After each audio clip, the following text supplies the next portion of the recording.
What happens when a god of hope steps into a universe that has forgotten what hope means? There are no stars tonight, only the glow of dying worlds, a faint shimmer against the void. Somewhere beyond the shroud of the segmentum solar, a figure falls through the darkness, his crimson cape burning like the last flame of a dead sun. He has crossed galaxies before, but never one like this. Superaman, the last son of Krypton, falls toward Terra. His eyes see through the veil of time and ruin, piercing the storm that engulfs mankind's cradle. And what he finds below is not a shining blue world, but a grave, a planet entombed in iron and prayer. Billions whisper beneath the choking skies, their faith not in mercy, but in survival. Their cities built on bones, their prayers made of ash. And above them, a golden corpse sits upon a throne that hums with the power of a god. Superman feels it before he sees it, the psychic storm that bleeds through the warp. It tastes like agony, like faith weaponized. His mind shudders under the weight of billions of desperate voices screaming one name, the Emperor. For the first time, the Man of Steel hesitates. He came to save, to lift, to redeem. But what can salvation mean in a place that worships its own decay? He lands upon the ashen soil of Terra, and the ground itself seems to recoil. The air is thick with incense and radiation. Above him, the palace of the Emperor looms like a mountain forged of sin and sanctity. Its towers scrape the heavens, guarded by angels of gold and stone, their eyes unblinking. Soldiers kneel in rusted armor. Tech priests hum binary prayers to machines older than stars. Servitors drag their broken limbs across marble floors. The air itself hums with fear. When they see him, the stranger in blue and red, unsanctioned, unrecorded, they do not cheer. They scream heresy. Bolters roar. Lasfire cuts through the smog. He does not fight back. His heart breaks as he sees their faces. Terrified, zealous, blind. They are not defending evil. They are defending faith. Faith in something greater. Faith in survival, even if it demands cruelty. He stops their bullets in the air, his eyes soft with sorrow. "Please," he says, voice trembling through the smoke. "I'm here to help." But they do not hear words. They hear witchcraft. A commissar steps forward, his bionic eye gleaming, his voice raw with conviction. "By the throne's will, no unholy power shall taint this world." Superman lowers his gaze. "I am not your enemy." The commissar pulls the trigger. The sound echoes for miles, swallowed by the wind. And still, he does not fight back. For what is strength in a world where mercy is blasphemy? Days pass, or maybe years. Time is strange on Terra, where every sunrise feels like penance. Superman moves through the hive districts, among the poor, the dying, the forgotten. He saves a child from a collapsing spire. He rebuilds a water plant in seconds. He lifts an entire transport from the sludge pits. And yet, each act of kindness becomes a sin. Word spreads through the ecclesiarchy. A false angel walks among us. Some call him a demon of Tzeentch. Others whisper he is a lost Primarch, a being too pure, too bright. The Adeptus Custodes take notice. Deep within the throne room, where the Emperor's husk burns like a dying sun, the Golden Warriors stand in silent council. They feel the tremor of something alien, not chaos, not warp, but will. Pure, uncorrupted will. One kneels before the golden throne. "My lord," he whispers, though no response ever comes. A being of light walks among men. The corpse does not answer. The machines hiss. The golden aura flickers. And in that silence, something ancient stirs. Superman does not sleep. He does not eat. He simply works. Rebuilding, healing, saving, endlessly. And yet with every act, the Imperium recoils deeper into madness. Temples rise to denounce him. Preachers cry for his death. In their eyes, his kindness is treason, his mercy, the touch of a false god. He cannot understand. Not truly. How could he? On Krypton, hope was a science. On Earth, it was a virtue. But here, in the 41st millennium, hope is heresy. The Mechanicus brands him abominable intelligence. The Inquisition brands him unclean. And so the sky burns again. An orbital strike falls upon the district he saved. The Imperial Guard turns their guns upon the very people he rescued.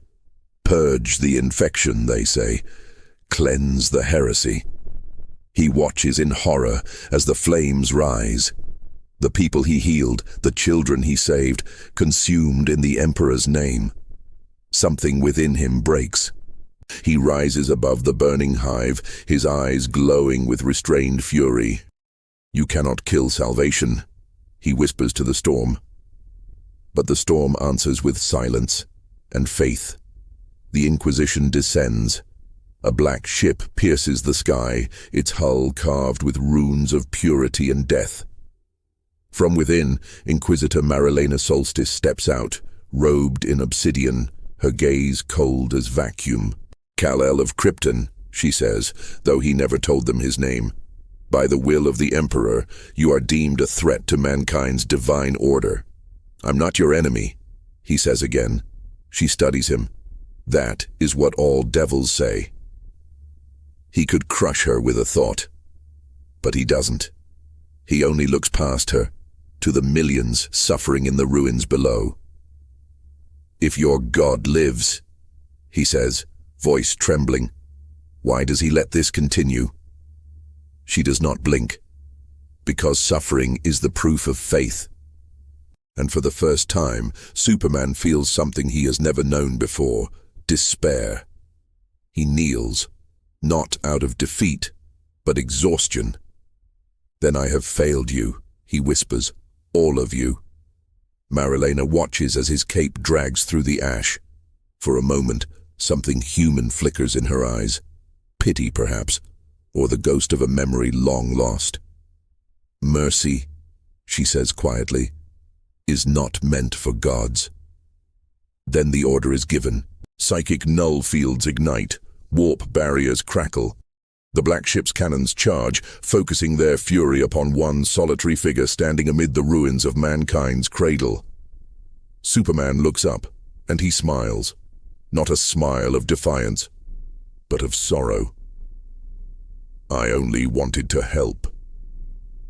The heavens open, the light engulfs him, and Terra falls silent. For days, no one speaks of the light that burned through the smog. The Inquisition seals the records, the ecclesiarchy declares it an act of divine wrath. And the people, those who remember the man who saved them, whisper his name like a forbidden prayer.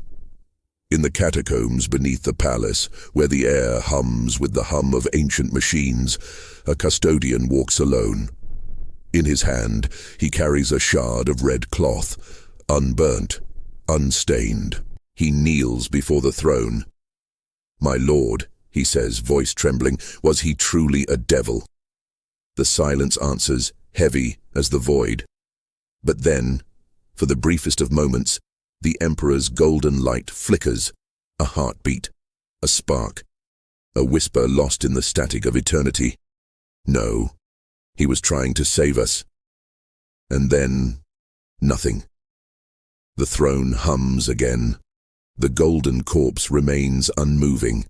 But somewhere deep within the warp, a ripple moves, small, radiant, defiant. It carries no malice, no corruption, only the faint echo of a voice that once believed in hope, a voice that says, even in darkness, there must be light. And in that impossible moment, across the screaming chaos of the Imperium, something ancient stirs. A forgotten god remembers warmth, a dead world remembers mercy. And Terra, ancient, broken, eternal Terra, begins to tremble. Because for the first time in 10,000 years, a light the Imperium cannot understand refuses to die. The light that should have died spreads through the warp like a bruise of gold, soft, reluctant, and utterly impossible. Across Terra, no one speaks of it aloud, but everyone feels it. A tremor in the marrow, a whisper at the edge of sleep, a warmth that should not exist in a world built on cold obedience. The custodian who witnessed the flicker kneels for hours before the throne. He does not move. He does not breathe deeply. He only replays that impossible moment again and again, the faint pulse of light, like the dying breath of a star. To doubt is treason, to hope is worse, yet the thought gnaws at him. What if the Emperor answered? In the lower levels of the Imperial Palace, tech priests chant to machines that bleed oil like sacrament. They register anomalous psychic fluctuations. Their logic engines reject the readings. Something foreign ripples through the Imperium, not warp-born, not demonic, not measurable. They call it an error, but beneath their augmetic calm, fear flickers like a loose wire. A regiment of Astra Militarum marches through the ash plains outside the sanctum wall. The soldiers speak only in whispers, and never for long. One man, drenched in soot, claims he saw a figure standing in the ruins days after the bombardment. A man with a cape torn by fire, but untouched by death. His sergeant shoves a suppressor into his mouth and orders him to forget. But the other soldiers glance toward the horizon, searching for a color that has no place in their world. Red. In the hive city of Aqualis Mortis, the poorest districts cling to a new myth. They carve the crest they saw burned into the sky, a simple S shape, onto walls and scrap metal. The ecclesiarchy sweeps in to purge them with fire and scripture. Yet the symbols return by morning, drawn by children who never learned to write. The Inquisition gathers in shadowed chambers carved with wards that flicker under unseen strain. Inquisitor Marilena Solstice sits at the center, her black eyes reflecting nothing. She orders the complete eradication of all records of the foreign being. But a junior acolyte, trembling with forbidden knowledge, steps forward. He reveals a skin scroll etched with a single forbidden datum. Energy signature detected post-obliteration. Marilena burns him alive for heresy. Yet her hand shakes for the first time in 20 years. On Luna, the Grey Knights feel a disturbance deep within their sanctum. Not a demonic scent, something else. Something pure. It sickens them with its unfamiliarity. Purity in the 41st millennium is not a blessing. It is a threat to the machinery of faith. They kneel in silence as their prognosticars scream in confusion. Beneath Terra's surface, where the catacombs stretch like arteries through a dying god, the hidden scholars of the Adeptus Astra Telepathica record new psychic phenomena. Voices whisper through the warp not in agony or madness, but in remembrance. A telepath breaks down in tears, overcome by a warmth she cannot name.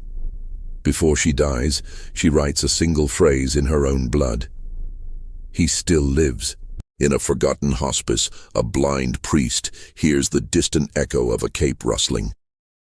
He should not hear it. He is deaf as well. Yet the sound fills him with a shuddering awe. He drops his censer. The incense spills across the floor like the breath of a ghost. A star has fallen into our night, he whispers trembling, and we tried to kill it. High above Terra, aboard a battle barge of the Imperial Fists, Captain Ulrex reviews the orbital strike logs. He sees the pattern of fire, the redundancy of destruction, the sheer brutality of the bombardment. It was not efficient. It was not tactical. It was fearful. The Imperium had panicked, and that alone chills him more than any enemy could. In the Schola Progenium, future commissars study hololithic reenactments of the incident.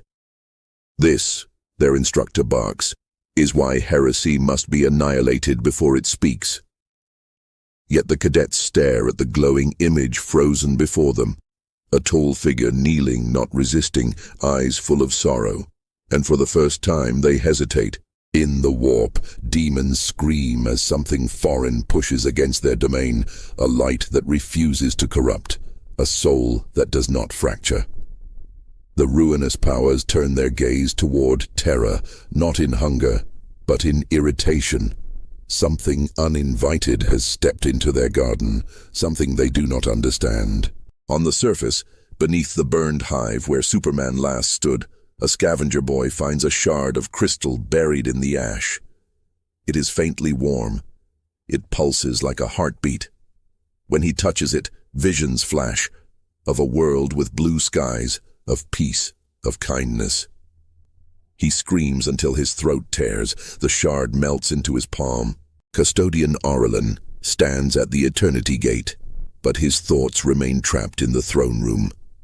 The Emperor's flicker, the red cloth, the whisper that should not exist. He knows he must report it. But to whom? The High Lords will bury it. The Ecclesiarchy will weaponize it. The Inquisition will erase him. So he waits, and silence weighs upon him heavier than his armor. In the conclave of Holy Terra, the High Lords argue. The Chancellor demands increased purges. The Fabricator General demands the destruction of all anomalous data. The Ecclesiarch demands a crusade against the false angel of mercy. But beneath their shouting, Lord Admiral Halbrecht mutters, "What if we killed something the Emperor sent?" None dare answer. The Adepta Sororitas patrol the shrine worlds with flamers armed, but Sister Rian, who once saw a child healed by the strange being, hesitates when she finds rebels carving the forbidden symbol into a cathedral floor. In the depths of the Imperial dungeon, a prisoner slated for execution begins singing a tune no one recognizes, soft, mournful, echoing with warmth. Every guard who hears it weeps. They cannot explain why. They execute him anyway. The song lingers in the air long after his body cools.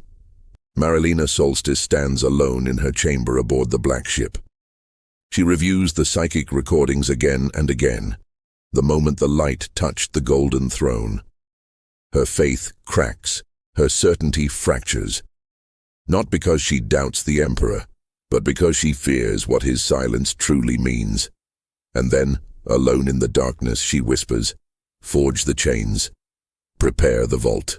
In orbit, the Imperial Navy detects a warp anomaly forming near Terra, small at first, harmless, then growing, expanding, stabilizing. Warp storms do not stabilize, but this one does, as if held in place by a will immeasurable. The officers panic. Half the bridge prays, half runs calculations, none make sense. The anomaly parts like a wound, and a humanoid silhouette begins to form within the rift. Not demonic, not corrupted, not hostile, just present. The crew freezes. The silhouette glows with faint gold, wrapped in tendrils of red. And though blurry, incomplete, half-born from energy, it looks like him. In the Emperor's palace, alarms scream for the first time in centuries. The custodes sprint through halls carved with 10,000 years of silence. Their halberds crackle. Their armor hums like a rising storm. They gather before the throne, expecting demons. Instead, they find the Emperor's aura flickering with unprecedented intensity, like a heartbeat unwilling to fade. Orelin steps closer. The air tastes like electricity and memory. "My lord," he whispers. "Is it him?" The throne remains silent, but the golden light pulses again. Once, twice, 3 times. Far away, in the ruins of the hive, the shard embedded in the boy's hand beats in perfect rhythm. The warp anomaly pulses with the same pattern, and then, with a sound like a dying star exhaling, the silhouette within the rift opens its eyes. A shockwave sweeps across the fleet. Vox systems die. Geller fields shatter. Astropaths bleed. The anomaly collapses, leaving behind a message seared into every psychic mind on Terra. A message not in words, but in feeling, regret, sorrow, warning, and something else. something that terrifies the Imperium more than any demon ever has. A plea. Fear ripples through Terra. Armies mobilize, the ecclesiarchy screams prophecy, the High Lords demand retaliation. Only one person understands, only one person truly hears the warning beneath the static. Marilena Solstice, alone in her chamber, her face pale as bone, she whispers the truth no one else dares speak. He is not returning to save us. She turns toward the viewport, watching lightning tear across the warp. He is returning because something far worse is coming. The alarms rise to a deafening crescendo, Terra trembles. And the Emperor's light, for the first time in 10,000 years, flares bright enough to cast shadows. The storm over Terra does not end, it grows teeth. The sky, once eternally gray, now pulses with light, gold, crimson, and the faint shimmer of something that does not belong to this age. Every cathedral bell tolls at once, though none are touched by human hands. Choirs collapse mid-hymn. The sound carries through the ruins like the heartbeat of a dying god. In the bowels of the palace, the custodes stand at attention. They do not understand what they are guarding anymore, a god, a corpse, or the echo of both. Aurelin watches as the Emperor's light flares, then fades, then flares again. It is not random. It feels like breathing. The realization chills him. The throne is not just burning power, it is struggling, fighting something unseen. Marilena Solstice's ship drifts in orbit, its crew praying between screams. The anomaly in the warp has not closed. It hovers like a wound that refuses to heal, shimmering between realities. Her augurs pick up signals that should not exist, heartbeats without bodies, thoughts without minds. In the void between them, a voice keeps whispering, "He is coming." On Terra, the faith of billions trembles.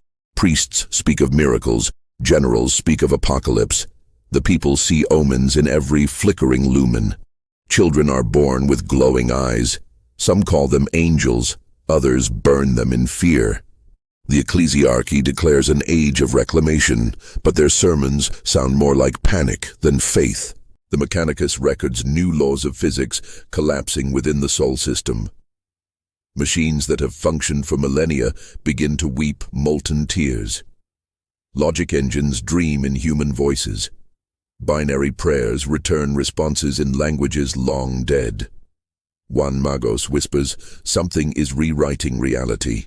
Another replies, "No, something is remembering it." Aboard the Phalanx, the fortress monastery of the Imperial Fists, Captain Ulrex prepares for war. Not against chaos, but against whatever comes through the rift. His command deck trembles under the strain of prayer and fear. "If it is him," he says quietly, "and he is not ours, then all of this was for nothing." In the hive ruins, the boy with the crystal hand awakens in the night. The shard no longer glows faintly, it burns. He sees visions when he closes his eyes. A golden man chained to a throne of fire, a world that once knew sunlight, a being of light screaming soundlessly as he falls through time. When he wakes, his eyes are blue, not the dull blue of Terra's synthetic sky, but the clear blue of lost Earth. Aurelin watches the boy through a psychic feed sent from the ruins. The Emperor's light pulses in the same rhythm as the boy's heart. He realizes what it means. The throne is reacting, not to an enemy, but to a mirror. The boy is a fragment, a remnant of the one they tried to destroy. The light that refused to die has found flesh again. But the Inquisition moves faster than revelation. They deploy assassins, psychers, and sisters of silence. The boy is captured, bound, and sealed within stasis. They call him the Echo. He does not resist. His last words before the field freezes him are, "He's still fighting. You just can't hear him anymore." The ecclesiarch declares, the Echo a weapon of heresy. Statues of the Emperor weep oil. Millions pilgrimage to the palace begging for guidance. The High Lords demand the annihilation of all records connected to the Kryptonian incident. And still, in every corner of the Imperium, small acts of mercy begin to appear. Soldiers sparing enemies, priests feeding orphans, adepts rewriting orders of extermination. Tiny sparks of rebellion, of hope. Marilena descends to Terra, summoned by the Conclave. She finds the High Lords gaunt, their eyes ringed with fear. The Fabricator General claims the throne is destabilizing. The astropaths claim the Emperor's psychic beacon has begun to speak. Only Marilena listens long enough to hear what it says. Not words, but memories. A man who smiled. A world of sunlight. A cape that burned in the wind. She cannot breathe. "It's him," she whispers. "He's merging with the throne." The custodes are ordered to execute the Echo immediately. Orellan refuses. He locks himself in the vaults beneath the throne and takes the boy's stasis pod under his protection. He breaks every vow he has ever sworn. For the first time, the Golden Warrior disobeys. Outside, the warp splits wider. Fleets vanish. Psychic storms sweep through the Segmentum Solar. The Astronomicon pulses erratically, spreading bursts of light like a heartbeat. Every navigator in the galaxy feels it. Every daemon turns its gaze toward Terra. Something vast, ancient and defiant is rising within the storm. Aboard her ship, Marilena watches the rift through reinforced glass. Shapes move inside it. Not demons, not ships, but memories given form. She sees a hand reaching out, a face she cannot bear to name. It's not just him, she realizes. It's everything he ever inspired. Every act of kindness, every soul that believed, all of it has taken root in the warp itself, growing like a second reality. The Adeptus Mechanicus detects impossible readings. Matter and thought collapsing together, forming structures made of belief. They call it heresy. They call it madness. But in their secret data vaults, they name it something older, the light-born phenomenon. The boy awakens inside the stasis pod. Orellan feels it before he sees it. The locks hiss open on their own. The child sits up, eyes glowing white. His voice is not his own anymore. It carries the resonance of something larger, something beyond comprehension. "He is not dead," the boy says. "He is remembering what you made him forget." The walls tremble. Orellan falls to his knees. "What is he?" he whispers. The boy's voice shifts, echoing across dimensions. He was sent to save a world that no longer wanted saving. Now he remembers why. Outside, the Emperor's light erupts in full force, blinding half the planet. Across Terra, every statue of the Emperor cracks, every relic shatters, the throne itself screams, not in agony, but in release. Power floods the palace, burning circuits, erasing wards, silencing the choir of 1,000 psychers. And then, silence. Orellan opens his eyes. The throne is dark, the light is gone. The Emperor's presence, the psychic roar that once filled every mind, is silent. The custodes are lost. The priests collapse, weeping. For a moment the Imperium feels empty. Then the boy steps forward. His crystal hand burns until it melts away, leaving flesh and bone, and beneath it the faint outline of a symbol, the same one carved by heretics and children alike. He touches the throne. Gold light floods the chamber, soft and human, not divine. Orellan sees visions, the Emperor before his ascension, walking among men, laughing, dreaming of unity. And beside him another figure, impossibly bright, carrying the same burden, not a rival, a reflection. Superman and the Emperor, two faces of the same cosmic will. One bound by duty, the other by compassion, both broken by the weight of saving what refuses to be saved. Marilena arrives too late. She finds Orellan kneeling before the boy. The throne pulses once more, then stabilizes. The light no longer burns. It glows. The Emperor's psychic beacon returns, but its tone has changed. It no longer commands. It invites. She steps closer. What have you done? The boy looks at her, or perhaps through her. He isn't your god anymore. He's remembering who he was before you made him into one. Outside, the warp stabilizes. The eye of terror flickers. Demons howl as their power wanes. Stars long dead flare back to life for seconds at a time. Across the Imperium, silence replaces endless prayer. But with silence comes doubt, and with doubt comes war. Half the Imperium declares the throne defiled. The other half calls it reborn. Civil war ignites across the stars, not between loyalists and traitors, but between faiths, the faith of fear and the faith of mercy. The Imperium fractures into factions that do not yet have names. Marilena watches it unfold. Armies rise, fleets burn. The Emperor's light, now gentle, no longer enforces obedience, and those who cannot exist without fear turn on the light itself. In the ruins of Aqualis Mortis, a child draws the symbol of hope again, not as rebellion, but remembrance. The light above the city flickers softly like the glow of a dying ember refusing to fade. Marilena stands in the palace, staring into the boy's eyes. "What happens now?" she asks. The boy smiles faintly. Now he decides whether to be a god or a man again. A hum fills the chamber, deep, ancient, alive.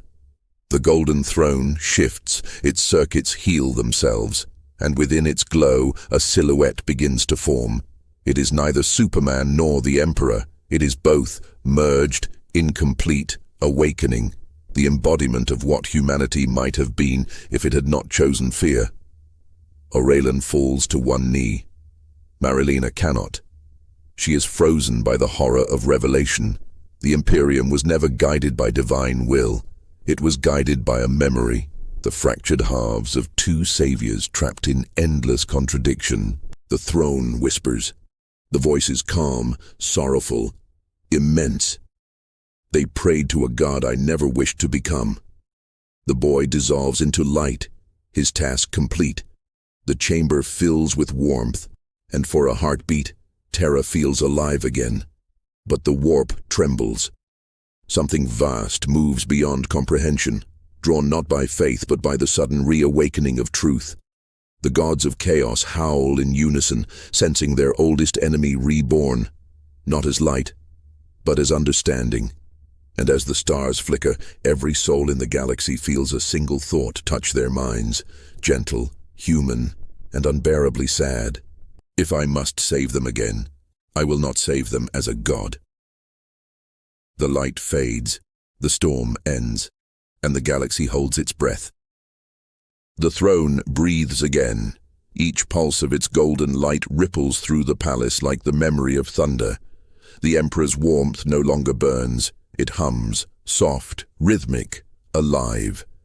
But outside the sanctum, the Imperium convulses. Orders clash, banners fall, and faith eats itself alive. The galaxy cannot bear silence.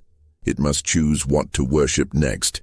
On Terra, the streets boil with prayer and revolt. Processions of flagellants whip themselves bloody, crying that the Emperor lives in flesh again. Others call it blasphemy, that their god has been replaced by something lesser, something human. The air is thick with incense and screams. Preachers duel in the ruins, their words cutting deeper than blades. The custodes stand fractured. Some kneel before the throne's new light, feeling something they cannot name. Others turn their halberds toward their brothers, swearing oaths to the old flame that no longer burns. Aurelin remains silent among them, his armor scarred, his soul hollow. He has seen the truth behind their divinity, and it has stolen from him both pride and peace. Marilena walks the corridors of the palace as a ghost among zealots. The High Lords have locked themselves in chambers of fear, shouting decrees to a galaxy that no longer listens. She no longer wears her rosette. She hides it, ashamed of the authority it once gave her. Every corridor she walks hums faintly with that same impossible rhythm. the throne's heartbeat echoing like a memory of a god learning to live again. In orbit, the phalanx burns across the void, torn between orders. Captain Ulrich stands before his hololithic map, watching the lines of civil war snake across the stars. Imperial ships fire on Imperial ships. Chapter fights chapter. Saints fall and rise in equal measure. "This is no rebellion," he mutters. "This is revelation." His words hang heavy in the recycled air. On Mars, the Mechanicus falls into schism. Half the forges kneel to the Lightborn principle, declaring that the machine god's form has returned in flesh and thought united. The others denounce it as warp corruption.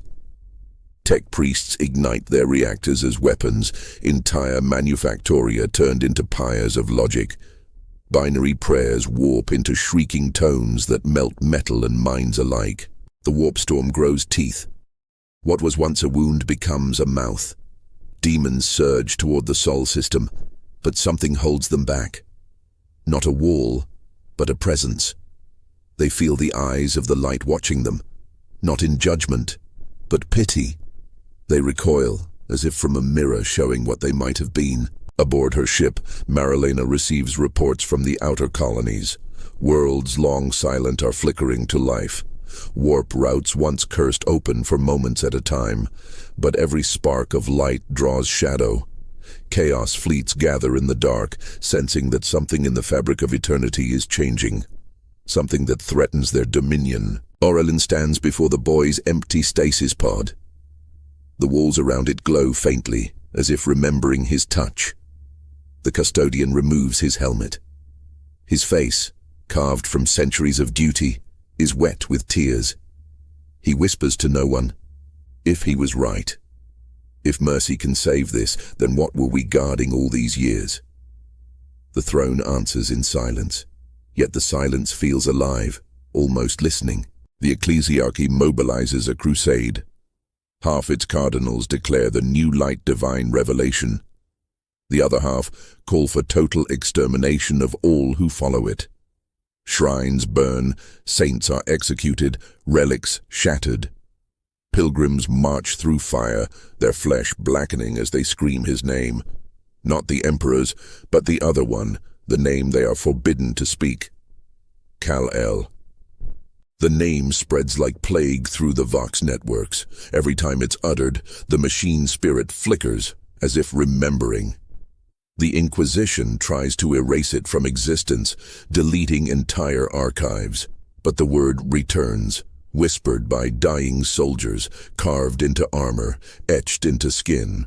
On Cadia's ruins, the wind carries it through shattered stone.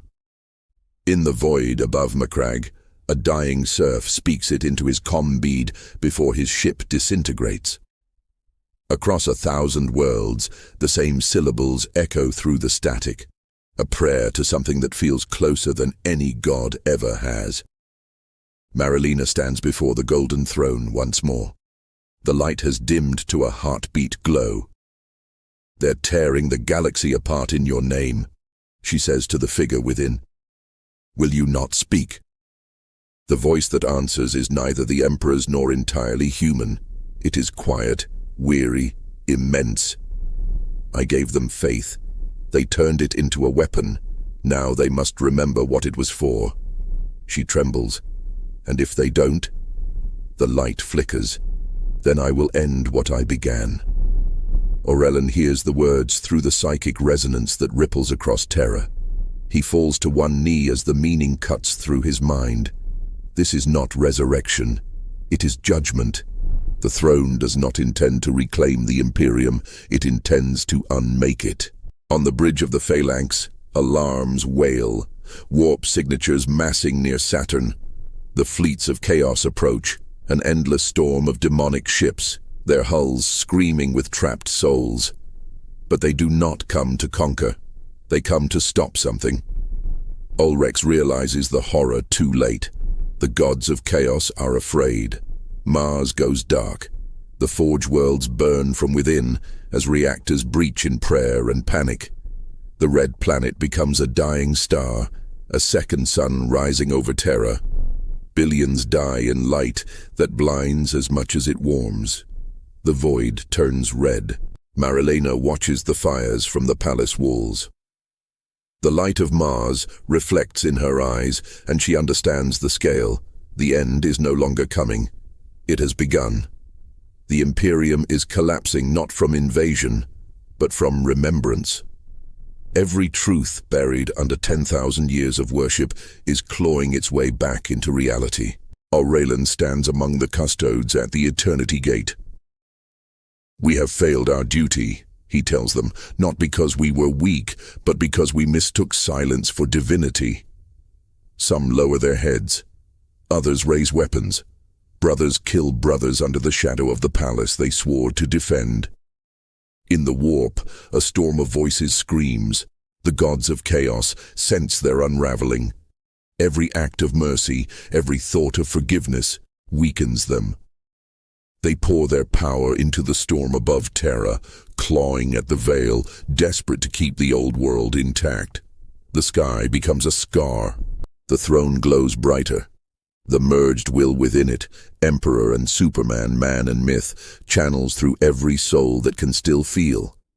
For a moment, every human in the Sol system dreams the same dream, fields of green, skies of blue, laughter without fear. And then they wake to the smell of burning faith. Marilena collapses to her knees, whispering, "You're killing them with hope." The voice within the light answers, "No. I'm giving them a choice." The ground trembles. A psychic shockwave ripples through the system. Astropaths fall dead, their eyes replaced with light. The Astronomicon flares like a newborn sun, brighter than it ever has been. Every warp route in the galaxy opens at once. For a heartbeat, the galaxy is connected. Every human soul, united by one thought, one question. What if we were better? And then the light falters. The strain is too much. The throne cracks. The golden machinery groans like a wounded beast. The merged consciousness within flickers, not with pain, but with understanding. "I see now," it whispers. "They do not need gods. They need to remember they were meant to be stars." Marilena screams, "You'll destroy us all." The light dims, soft as dawn. Only if you refuse to wake. Outside, the warp storm splits open, not from chaos but from within. Something vast moves beneath it, ancient and radiant. The demons flee, the stars dim, and Terra itself seems to hold its breath, as if the planet knows what is about to happen. Aurelian drops his weapon. The custodes fall silent. Every battle across the system freezes mid-blow, every prayer caught between lips. Even the dying stop to listen. The throne is silent now, but its silence feels like a drawing breath. The voice of the galaxy waits to speak, and in that impossible stillness, every soul feels the same truth press against their mind. Heavy, undeniable, merciful. The God you worshipped was never divine. He was trying to save you from the gods you made. The light swells, golden and endless. Time itself trembles. And just before the storm breaks, the universe stops, holding its breath, waiting for the next heartbeat that will decide if it lives or ends. The throne cracked, once, twice. Then a sound like the splitting of heaven itself tore through the palace of Terra. Light and metal became one. The air turned to fire. Custodians were thrown to the marble like broken idols. The Golden Throne's machine spirit howled, its voice reaching across time. A keening of loss, of awakening, of something too vast for human words. Aurelian rose through the storm of radiance, his armor melted, gold running like wax. He saw the silhouette within the light, not a corpse, not a god, but two souls entwined. The Emperor, weary beyond eternity, and the alien man who once fell through the sky. Their essence pulsed like twin hearts, sharing a single body. "It cannot hold," Aurelian whispered. The words tasted of ashes. The boy, Kal-El, knelt in spirit beside the Emperor's vast, spectral form. His hands reached toward the galaxy spread before them, a sea of souls bound by pain and faith. "You chained yourself to save them," he said, voice trembling with reverence. "But chains cannot make them free." The Emperor's eyes, suns dimmed by eons, flickered. "They needed faith to survive. Without it, they are dust."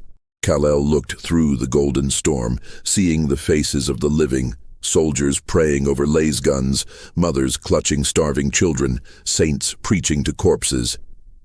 They need hope, and hope cannot serve a throne. The Emperor turned, vast and sorrowful. "You do not understand humanity." "I do," the alien whispered. "That's why I can't let you keep them." Reality screamed. Every machine, every scion, every soul within 1,000 systems felt the pressure of that moment. The throne ignited, not in gold but in white, pure as truth, merciless as dawn. The custodes watched their Emperor rise. His armor of light unfolded like wings, not angelic but terrible, infinite. Yet within that radiance, another light burned brighter, blue, calm, defiant. Kal-El stood beside him, his cape tattered, his flesh dissolving into the same impossible radiance. Two wills fought within the storm, not for dominance, but for the soul of mankind. The warp shuddered. Demons turned to dust mid-scream. The Chaos Gods shrieked as their realms fractured. The Emperor's fury lashed through the Imperium like fire through silk, unmaking every lie that had ever been spoken. But Kal-El's presence softened it, reshaping wrath into mercy, destruction into renewal. Every act of cruelty, every sacrifice in his name, all laid bare, seen for what it truly was. Marilena staggered into the throne hall, her lungs bleeding from the psychic pressure. Around her, the saints of the ecclesiarchy burned alive, chanting praise as their flesh peeled away. She fell to her knees before the storm. "If you destroy the throne, you destroy us all," she screamed. The voice of Kal-El answered from the light, distant yet near as her own heartbeat. "Not destroy. Free." Faith collapsed into revelation. The Astronomicon flared. Every ship in the galaxy lost its bearings as the light became too vast to navigate.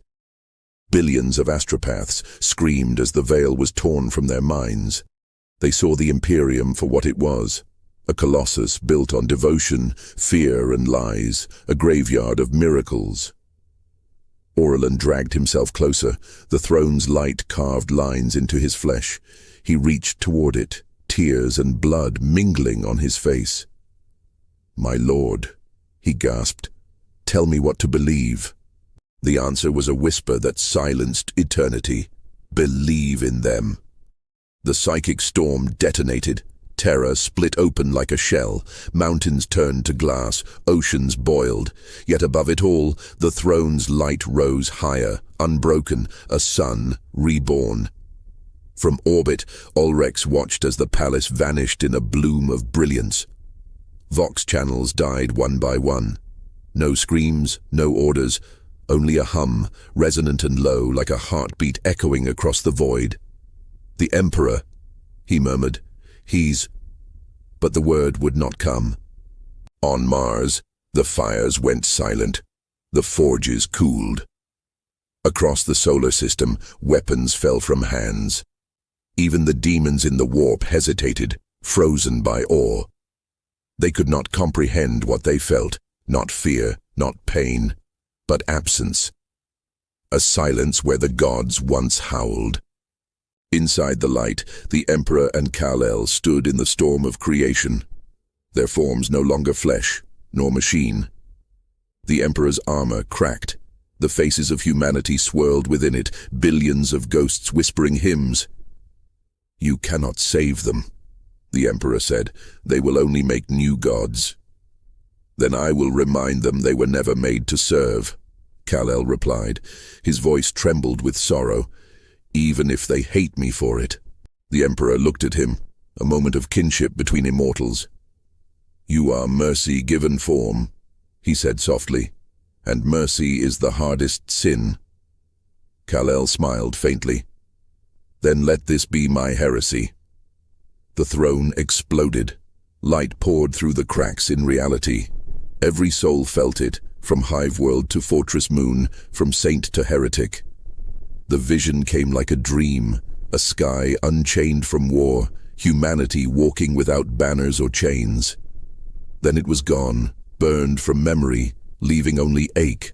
When the light faded, the throne was empty. The body within had turned to ash. The machinery, dead. The Astronomicon, dark. Aurelin knelt amid the ruin, blinded, his hand brushing the cracked marble where the Emperor had sat for 10,000 years. He whispered the ancient prayer, but no answer came. For the first time, Terra was truly silent. In that silence, he wept. Not for his Emperor, but for the revelation that faith without understanding is a cage, and they had built it themselves. Marilena awoke in the rubble of the sanctum, her lungs filled with ash, her eyes stung with light. She crawled toward the remnants of the throne, trembling. Amid the wreckage lay a fragment of blue cloth, torn, scorched, but unmistakable. She held it to her heart, whispering, "He stayed." Beyond the ruins, the stars shifted. The warp storms receded, not vanished but weakened, like wounds beginning to scar. Across the Imperium, billions of humans looked up from their labor, from their battlefields, from their prayers.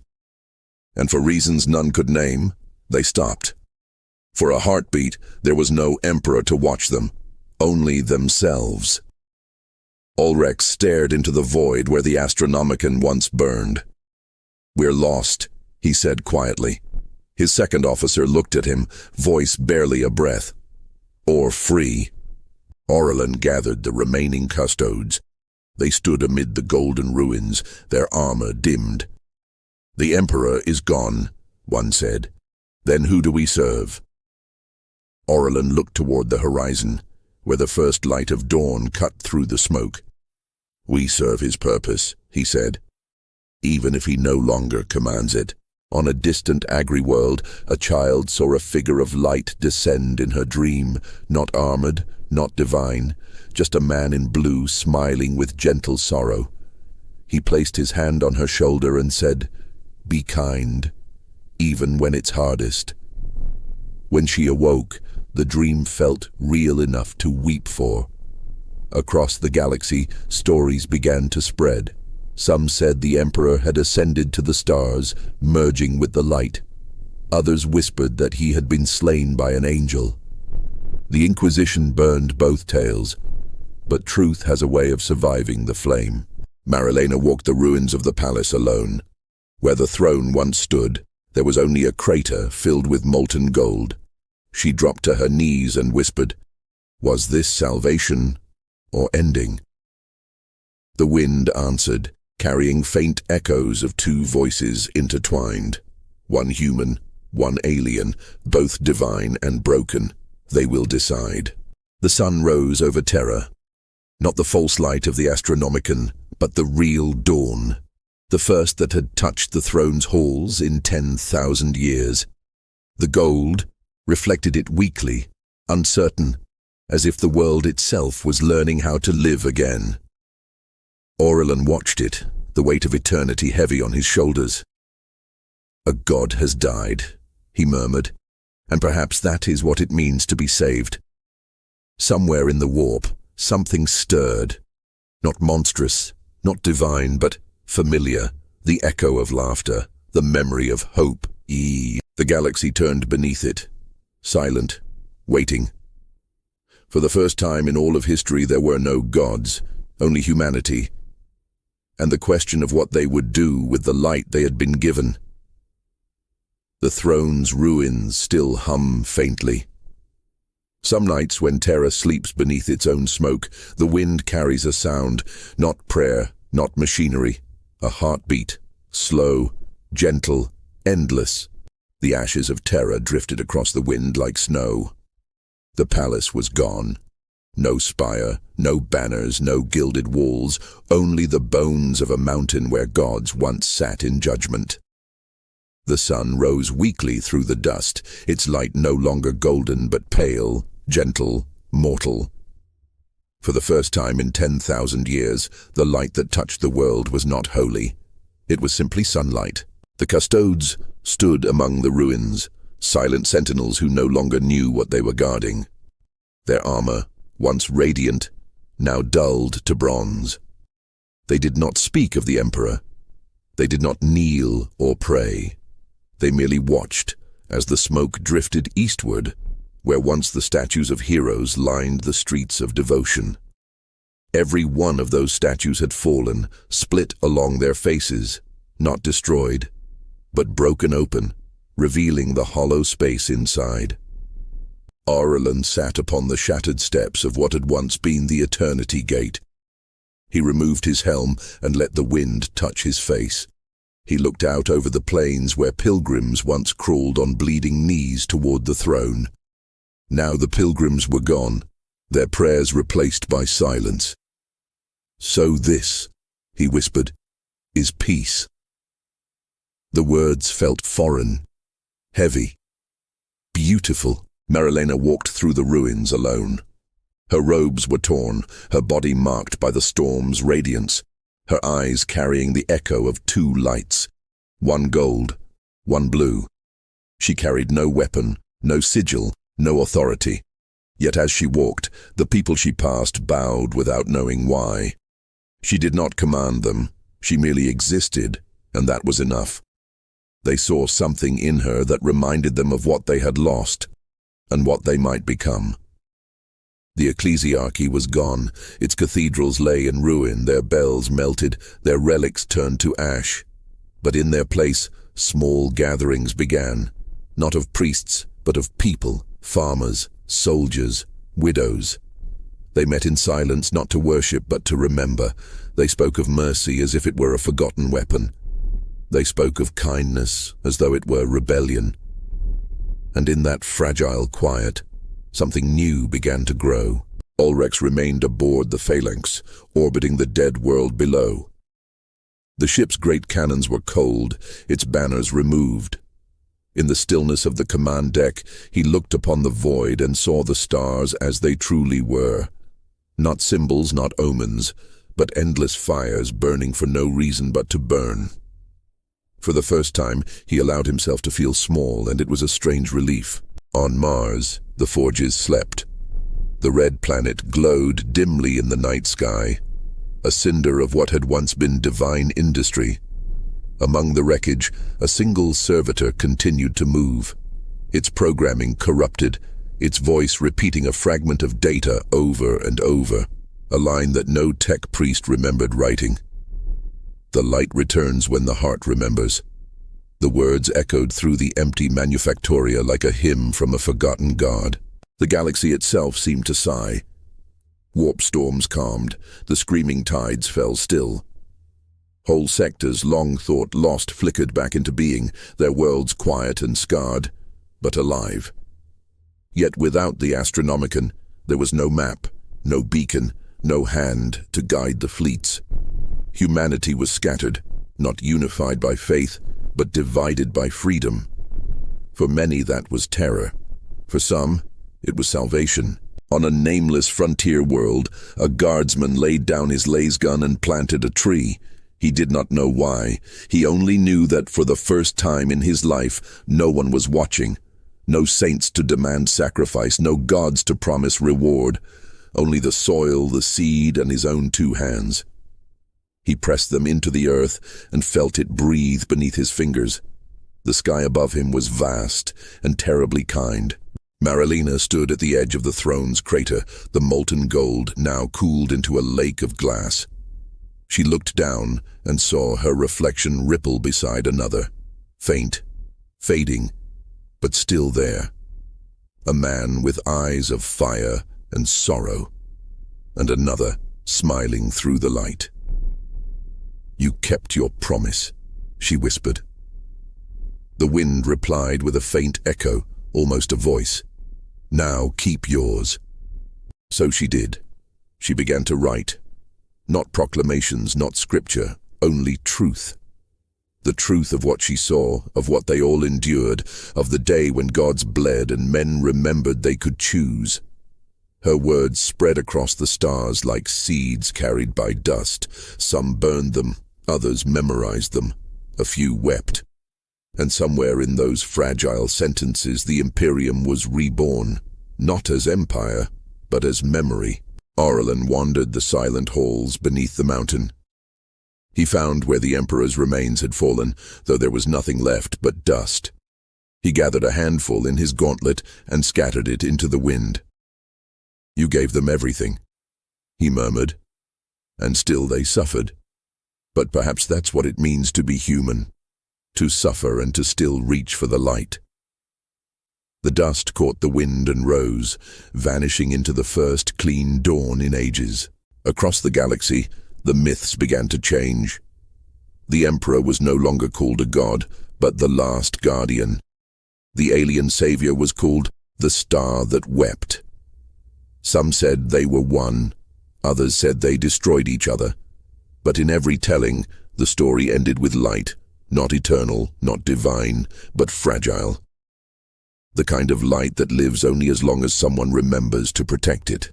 And so, the galaxy remembered. Not with hymns or wars, but with silence. Ships sailed by instinct, guided by courage rather than coordinates. Planets rebuilt without tithes or decrees. The silence of the warp lingered like a wound, healing in slow motion. For the first time in history, humanity was alone and alive. Maralena's writings became known as the Chronicle of the Two Suns. She never finished it. The last line ended mid-sentence, her ink running dry as though time itself chose to stop. But those who read it say the meaning is clear, that in the space between gods and men lies the only truth that matters: choice. Aurelin died years later, kneeling in the ruins of the palace, his sword laid across his knees. His final prayer was not to the Emperor, but to the stars themselves. "Forgive us for needing gods." His body turned to dust before the wind could carry his words away. And still the heartbeat remains. Some nights beneath the cracked marble of the old throne, the wind hums softly. Not the pulse of machinery, but the echo of something deeper. A rhythm older than divinity, quieter than war. The sound of a world remembering how to breathe. In the silence that followed, there was no song, no prophecy, no promise. Only questions, lingering like starlight after dawn. What becomes of faith when its God is gone? And what becomes of humanity when it finally learns that salvation was never meant to come from above? The answers lie scattered among the stars, in every heart that dares to hope again. Perhaps that is all the Emperor ever wanted. Perhaps that is all the alien ever dreamed. And as the last chronicler sets down his quill, the ink still wet with memory, he writes these final words: "The light remains, not as command, not as worship, but as choice. And in that choice, humanity endures. The quill stills, the stars fade, the galaxy exhales, the story ends, but the silence, the beautiful, endless silence, continues. Like the heartbeat of a god who has finally learned how to sleep, like the breath of a man who once tried to save the world. Like the whisper of humanity, daring to begin again." If this story moved you, if the echoes of its truth reached you, then let the light continue. Like, share, and subscribe so that others may hear the tale. Leave your thoughts below, for even in silence, your voice is part of the story.